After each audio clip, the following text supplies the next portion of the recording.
TNN TV کی بین الاقوامی خبروں کے ساتھ میں ہوں Bushra Khan. National council of Canadian Muslims کا وفاقی حکومت سے مطالبہ ہے کہ وہ فلسطینیوں کی تعداد پر عائد پابندی ہٹائیں جو غزہ کی پٹی میں تشدد سے اپنے کینیڈین خاندان کے افراد کے ساتھ پناہ حاصل کر سکتے ہیں۔ مزید احوال اس رپورٹ میں۔ National council of Canadian Muslims کا وفاقی حکومت سے مطالبہ ہے کہ وہ فلسطینیوں کی تعداد پر عائد پابندی ہٹائے جو غزہ کی پٹی میں تشدد سے اپنے کینیڈین خاندان کے افراد کے ساتھ پناہ حاصل کر سکتے ہیں۔ غزہ کے لوگوں کے لیے خصوصی توسیعی خاندانی پروگرام اگلے ہفتے شروع ہونے والا ہے۔ فلسطینی کینیڈینوں نے اپنے پیاروں کو اسرائیل اور حماس کی جنگ سے بچانے کے لیے وفاقی حکومت سے کئی مہینوں تک مدد کی درخواست کی۔ یہ پروگرام زیادہ سے زیادہ 1000 فلسطینیوں کو ویزے کی پیشکش کرتا ہے جو انہیں 3 سال کے لیے کینیڈا میں پناہ لینے کی اجازت دے گا اگر ان کے اہل خانہ اس دوران ان کی مالی مدد کرنے کے لیے تیار ہوں۔ جب امیگریشن کے وزیر مارک ملر نے پچھلے مہینے اس منصوبے کا اعلان کیا تو انہوں نے کہا یہ واضح نہیں ہے کہ کتنے لوگوں کو فائدہ ہوگا لیکن یہ ممکنہ طور پر سینکڑوں میں ہوگا۔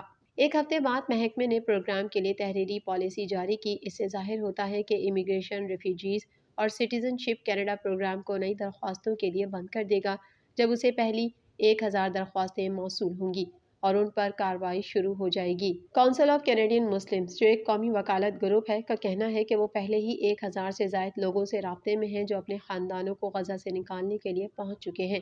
تنظیم کے کمیونیکیشن کے ڈائریکٹر عثمان کوئک نے کہا کہ اس کی حد نہیں ہونی چاہیے۔ امیگریشن ڈپارٹمنٹ کے ترجمان نے ایک ای میل بیان میں کہا کہ حد بندی زمین پر اتار چڑھاؤ اور کینیڈا اور ہم خیال ممالک کو لوگوں کو غزہ سے مصر منتقل کرنے میں درپیش مشکلات کو مد نظر رکھتی ہے۔ کینیڈا کی حکومت ایک قومی پلاسٹک رجسٹری بنانے پر غور کر رہی ہے جو معیشت میں پلاسٹک کی اشیاء کے لائف سائیکل کو ٹریک کرے گی۔ مزید تفصیلات اس رپورٹ میں۔ کینیڈا کی حکومت ایک قومی پلاسٹک رجسٹری بنانے پر غور کر رہی ہے جو معیشت میں پلاسٹک کی اشیاء کے لائف سائیکل کو ٹریک کرے گی۔ وزیر ماحولیات اسٹیون گیلبو نے اعلان کیا کہ وفاقی حکومت نے عوامی مشاورت شروع کی ہے تاکہ ان پٹ اکٹھا کیا جا سکے کہ ایسی رجسٹری کیسے کام کر سکتی ہے۔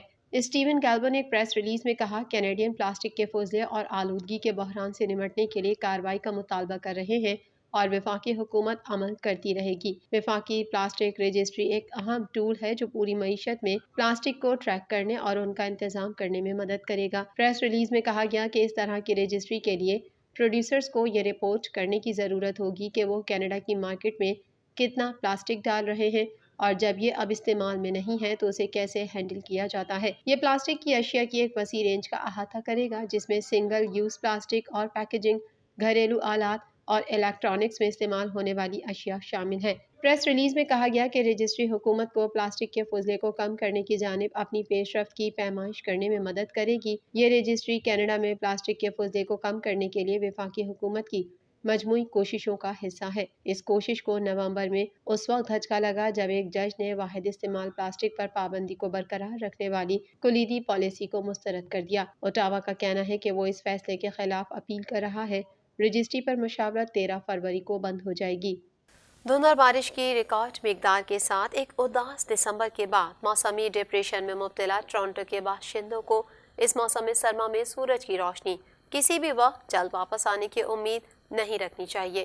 مزید جان لیتے ہیں اس رپورٹ میں۔ دھند اور بارش کی ریکارڈ مقدار کے ساتھ ایک اداس دسمبر کے بعد موسمی ڈپریشن میں مبتلا ٹورنٹو کے باشندوں کو اس موسم سرما میں سورج کی روشنی کسی بھی وقت جلد واپس آنے کی امید نہیں رکھنی چاہیے۔ Environment and climate change Canada کے مطابق گزشتہ ماہ دسمبر کے اوسط 7 دنوں کے مقابلے میں 15 دن ہلکا درجہ حرارت اور بارش ریکارڈ کی گئی اور یہ اوسط دسمبر سے 5 ڈگری زیادہ گرم تھا۔ معمول سے زیادہ دھندلا رہا۔ موسمیاتی ماہر کا کہنا ہے کہ شہر میں گزشتہ ماہ 17 دنوں کے دوران 200 گھنٹے سے زائد دھند ریکارڈ کی گئی۔ شہر نے دسمبر میں اتنی بارش یا دھند کبھی نہیں دیکھی۔ یہ ویسا ہی رہا ہے جس کی آپ وینکوور یا شاید ہیلی فیکس میں توقع کریں گے۔ ماہرین کا کہنا ہے کہ اس موسم سرما میں ہوا شمال سے نہیں آ رہی ہے بلکہ آل نینو اور بحر الکاہل اور بحر اوقیانوس سے آ رہی ہے۔ اس سب کا مطلب ہے زیادہ بارش۔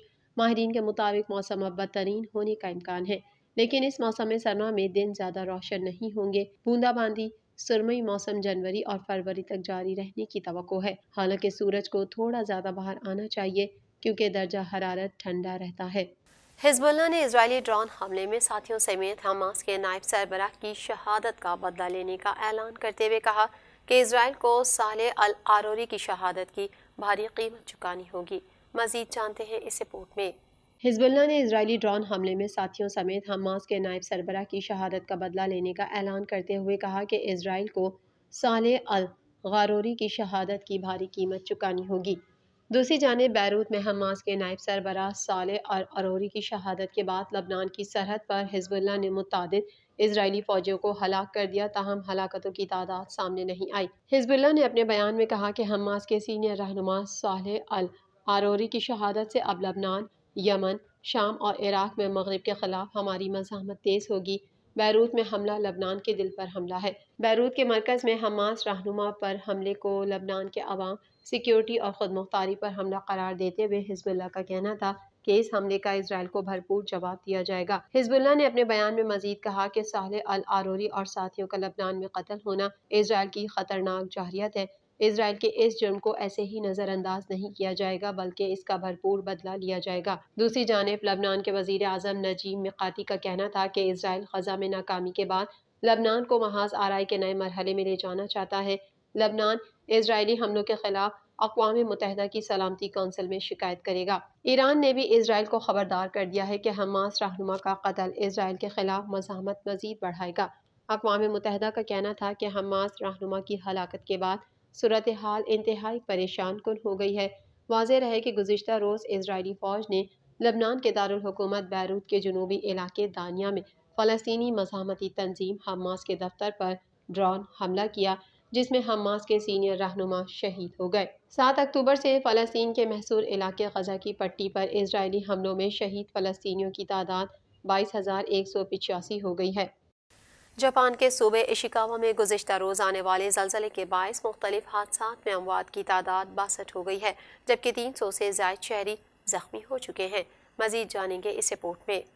جاپان کے صوبے اشیکاوا میں گزشتہ روز آنے والے زلزلے کے باعث مختلف حادثات میں اموات کی تعداد 62 ہو گئی، جبکہ 300 سے زائد شہری زخمی ہو چکے ہیں۔ تفصیلات کے مطابق پیر کو جاپانی صوبے اشیکاوا میں 7.6 شدت کا زلزلہ آنے کے بعد بڑے پیمانے پر ہر سو تباہی ہی تباہی پھیلی نظر آتی ہے۔ ملبے تلے دبے افراد کو نکالنے کے لیے ریسکیو حکام کی کوششیں بدستور جاری ہیں۔ جاپانی ریسکیو اہلکار زلزلے سے بچ جانے والوں کی تلاش جاری رکھے ہوئے ہیں، جبکہ اشیکاوا حکام نے کہا ہے کہ شدید بارش، لینڈ سلائیڈنگ اور بار بار آفٹر شاک سے امدادی سرگرمیوں میں رکاوٹ پیش آ رہی ہے۔ زلزلے سے متاثرہ شہر اشیکاوا میں ٹرینوں اور پروازوں کا نظام بری طرح متاثر ہو گیا ہے۔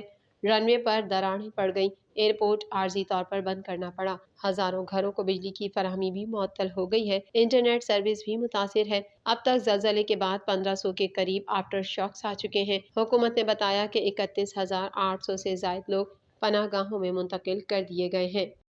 TNN ٹی وی کے نیوز بلیٹن میں فی الحال اتنا ہی۔ مزید خبروں اور اپڈیٹس کے لیے دیکھتے رہیے TNN ٹی وی۔